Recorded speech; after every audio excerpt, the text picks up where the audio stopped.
Yang is accused of putting her little baby in a microwave oven and turning on the power. Her lawyers claim that Yang suffered from a seizure, blacked out, and didn't know what she had done or what she was doing. My mom said, no, we need to get the, call 911, because 911 is, they're faster. I never thought that with my seizure, I will lose my little girl. Well, the one thing that makes it more disturbing is that the facts are not in dispute. It's just why she did it. Specifically, this defendant gave numerous stories. At one point, she told law enforcement that she dropped the child on a heater. So in one respect, she's saying that she blacked out and had absolutely no idea, no recollection. It was automatic conduct, but yet she knows specifically how it happened. Yeah. Yes, the warrant shows that she failed a polygraph test. She seemed deceptive. And at one point, she told investigators that she might have a split personality. For what it's worth, she believes that her client really does suffer from this seizure disorder. There is certainly concern about her medical condition.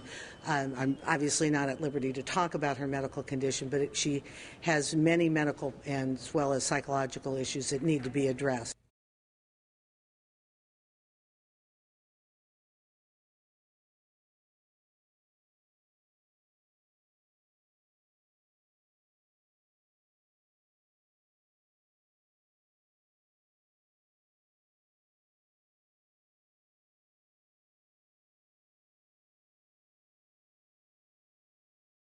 March 17th, 2011, Sacramento, California. It was a normal day for Grandma Chua. She was doing yard work at the back of the house until she looked at the open back door and she saw her daughter, Ka Yang, holding her 2-month-old baby girl, Mirabelle, in her arms. Ka's face is red and sweating. Grandma Chua's eyes look down and she sees a massive stain on her pants that's going to her thighs. Mirabelle is not moving. Her face is red and her body is stiff. Ka tells Chua, "Mom, we got to go to the hospital. She's sick. Hurry, we gotta go to the hospital." Now, as she's talking, Chua notices it sounds like Ka's tongue might be injured. Blood is on Ka's lip. Chua takes Mirabelle, puts her down, unzips her onesie, and notices the skin on her chest is bright red, peeling, and there's marks all over her body. Ka starts to reach over and peels off some of the skin from her chest. Chua slaps her hand and she calls 911. Now, what was everyone doing before this happened? What was everyone doing before and during this happened, you may be thinking? Well, Ka Yang's husband is a truck driver. So that means he's gone the whole day, sometimes a few days, or maybe even a couple weeks. Now, her brother-in-law, Va, was present when this happened, and he also lives at the house. He helps take care of the kids. Now, Grandma Chua slept over the night before, and so that's why she was, outside doing yard work. Ka works from home and has 4 kids and 3 boys. 3 boys under 7 and 2-month-old Mirabelle. Now, Va remembers walking out of the house to pick up the boys from school. He remembers seeing Ka holding Mirabelle while working on her computer. Grandma Chua is out back doing yard work. For the next 11 minutes, Ka and Mirabelle are alone. When the police questioned Ka, she said, and I quote, I don't know what happened. I felt this weird pounding in my head. I saw this bright flash of white light, and that's all I remember." She remembers waking up on the floor of her bedroom, laying on something wet. Her pants are drenched and says, "That's my urine."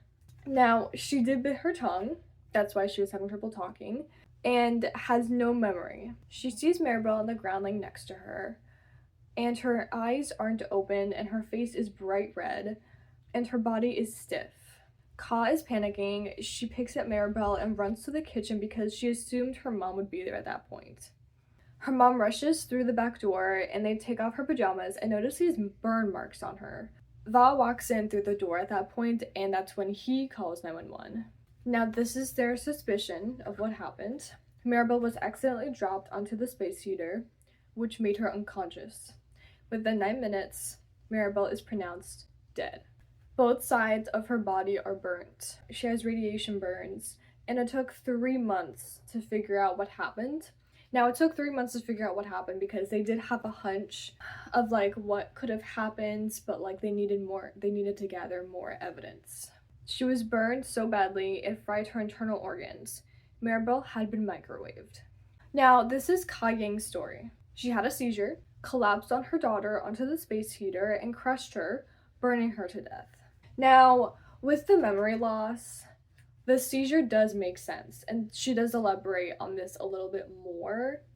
Depending on the person and depending on the seizure, that person will forget what happened after the seizure, while the seizure is happening, while the seizure is happening, and the person may become unaware. So, like, while the seizure is happening, the person may, like, become unaware of their surroundings, and while the seizure is happening, they may forget, like, what's going on, like, immediately.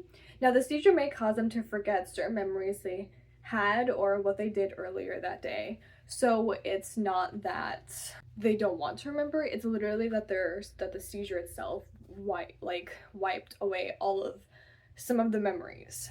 Now, I have epilepsy, so I can definitely like clarify that this is definitely true. Also, she does have diagnosed epilepsy. And what she's describing is the biting on her tongue, the memory loss, the urinating herself. She most likely did have a tonic-clonic. Now, they did find a pacifier in the microwave.